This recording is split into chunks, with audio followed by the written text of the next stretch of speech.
আজকে আমি যাবো কাঞ্চননগর পার্কে ঘুরতে, তাই পন্ড ফেস ওয়াশটা মুখে মেখে নিলাম। তারপর জামা প্যান্ট পরে চুলটা আঁচড়ে জামাতে আঁতর দিয়ে রেডি হয়ে বেরিয়ে গেলাম। তারপর বন্ধুর গাড়িতে চেপে গ্রামের মনোরম দৃশ্য উপভোগ করতে করতে দু একটা গ্রাম পার করে চলে গেলাম কাঞ্চননগর গেটের সামনে।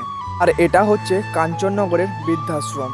কাঞ্চননগরের মাঠে গিয়ে দেখতে পাই কি একটা মেলার মতন বসেছে, তাই আমরা ঢুকতে যাই, কিন্তু আমাদেরকে ঢুকতে দেয় না। তাই চলে আসি পার্কের ভিতরে।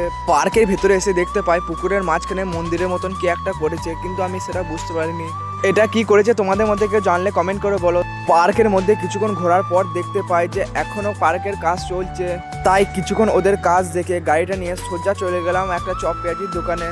ওখানে গিয়ে আলুর পকোড়া নিয়ে গাড়িটা নিয়ে সোজা চলে গেলাম একটা ফাঁকা জায়গাতে। ওখানে গিয়ে পকোড়াগুলো রেখে আমি খেতে শুরু করে দিলাম। খাওয়া দাওয়া শেষ করে আবারও গাড়িটা নিয়ে চলে গেলাম আর একটা দোকানে। ওখানে গিয়ে ভেজিটেবল চপ নিয়ে আমি খেয়ে নিলাম এবং আমার মিনি ব্লগ এখানে শেষ করলাম। ভিডিওটা ভালো লাগে একটা লাইক করবে, বাই।